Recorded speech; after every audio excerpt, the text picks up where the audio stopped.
How do you go from winning a Nobel Peace Prize to being accused of horrific war crimes in just 2 years? That's the situation facing Ethiopian Prime Minister Abiy Ahmed. For months, Ethiopia's been in the middle of a violent civil war with the Tigrayan people, an ethnic group that lives in the country's north.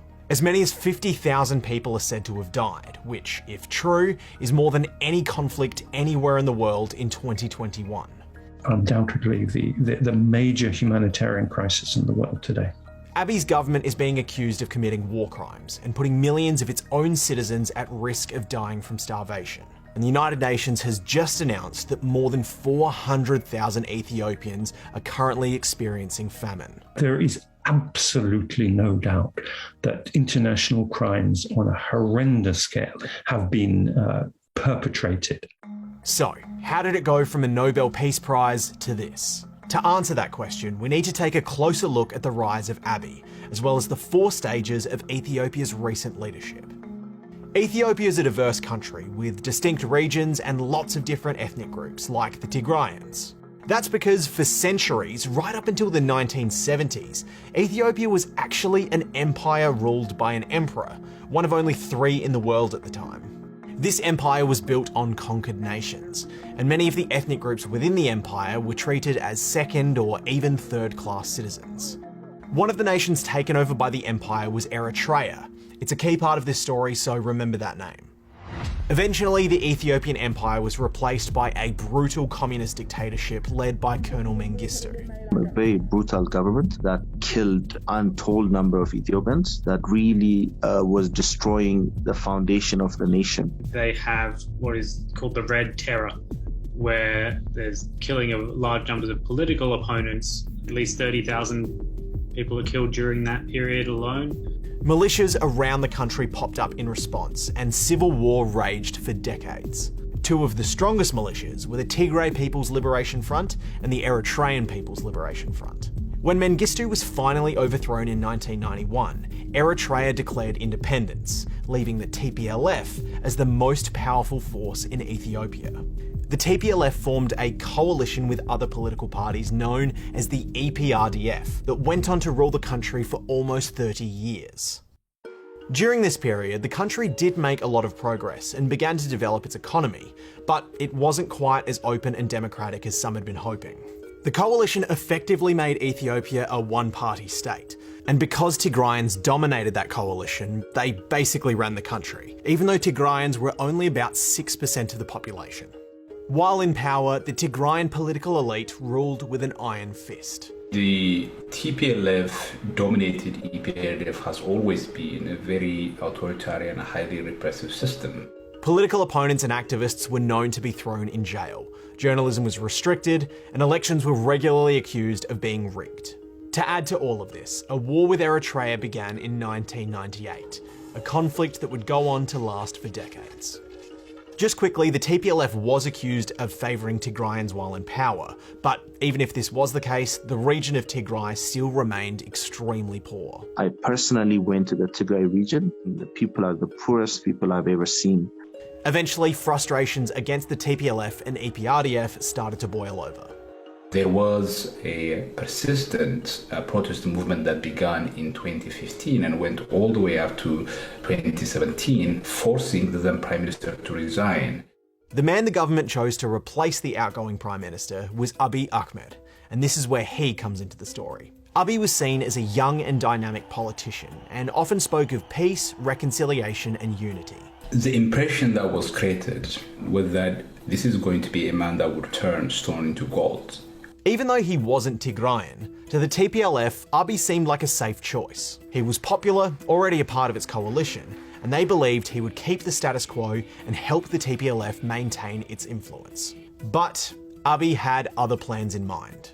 He began to remove corrupt TPLF officials from power, political prisoners were released, and journalists were given more freedom. We are creating an Ethiopia that is second to none in its guarantee of freedoms of expression. Abiy also started a new coalition known as the Prosperity Party. The TPLF were invited but refused and decided to join the opposition.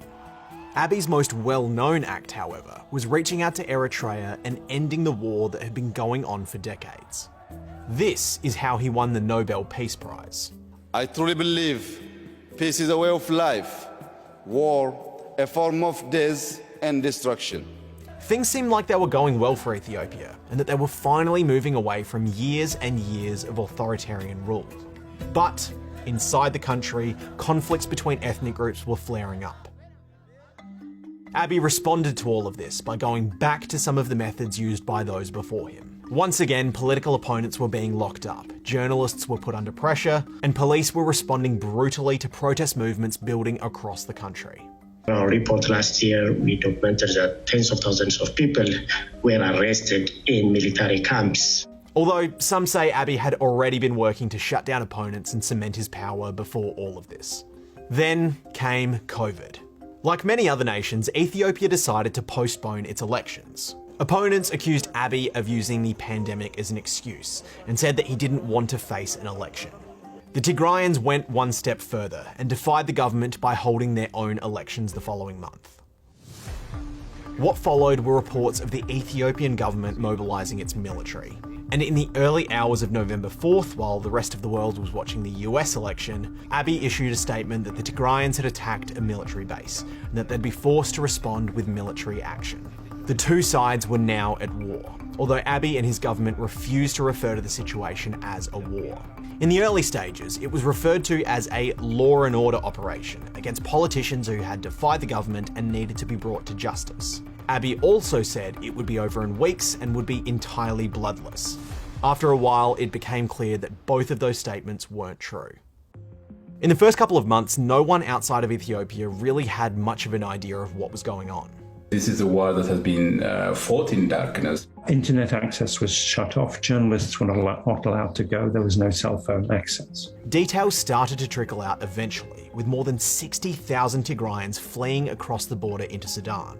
The number would be much higher. There are about 2 million displaced within Tigray, but they are essentially confined there. They can't get out.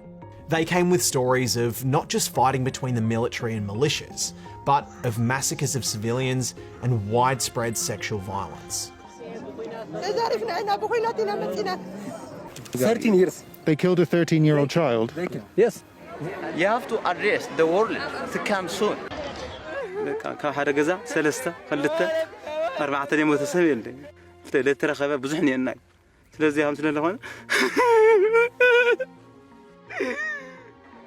There have also been signs of widespread hunger across Tigray, a place that's already vulnerable to food shortages. Much of the region can't even be farmed, so they're forced to bring their basic foods from outside of from other states.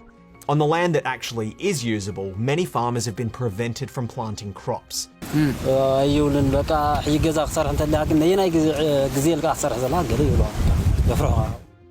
Not only that, but the Ethiopian government has been accused of destroying supplies and cutting off regions controlled by Tigrayan forces. It is a 100% man-made famine. 100%. Starvation is being used as a weapon of war, as a weapon of elimination, in a way that in my 30-odd years of researching this topic, I have simply not seen. It is planned, it is coordinated, it is systematic, and it has brought 5 million people to the point at which they are essentially reliant on an international pipeline of essential aid that is being choked off by the Ethiopian authorities. The UN Refugee Agency has gained access to the Shemelba and Pitsus refugee camps. We found both camps completely destroyed and all the humanitarian facilities looted and vandalized. The United Nations says that all sides of the conflict have been carrying out atrocities, but that the vast majority have been perpetrated by the Ethiopian military and its allies. And that brings us to a key point. The Ethiopian military hasn't been acting alone. Abiy allied with the Eritrean military to attack his own people, something the government denied at first. Eritrea is led by President Isaias Afwerki. He is a dictator, without a question, who smirks at questions about democracy, the rule of law, and human rights. If you're wondering why a nation would even want to get involved in another nation's civil war, remember that when Ethiopia went to war with Eritrea, it was the Tigrayans who were in charge. Eritrea lost the war. Eritrea was also sidelined internationally because of pressure by the Ethiopian government. So Isaias has always wanted the opportunity to make TPLF pay. Not only that, but Eritrea sees the neighbouring Tigray as a threat to its national security. Internationally, there has been a huge amount of pressure on Abiy to stop the fighting and to send the Eritreans home. Now, it seems as if the Eritrean military are finally starting to pull out, and the Ethiopian government did recently announce a ceasefire. However, it was rejected by the TPLF, who said that they won't stop fighting until all enemy troops have left the region. Experts fear the fighting will continue to spread, and millions more are at risk of dying from starvation if regions in Tigray continue to be cut off from food aid and essential services.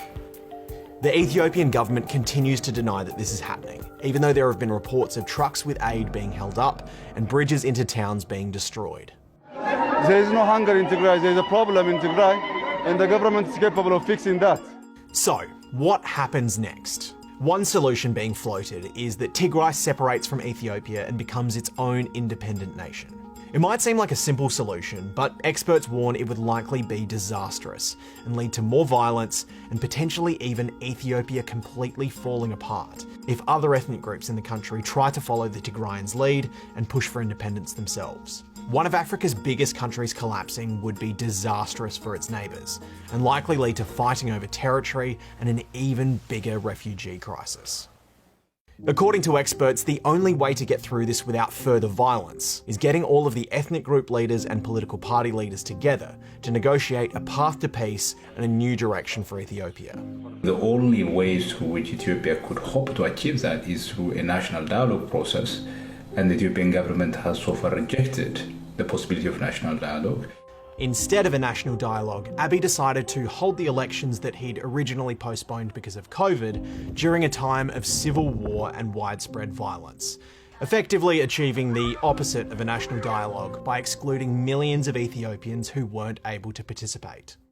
For now, many Ethiopians of all ethnic groups and people right around the world are just hoping to see an end to the ongoing violence, and for the enormous number of Ethiopians that are currently starving to be given the help that they desperately need.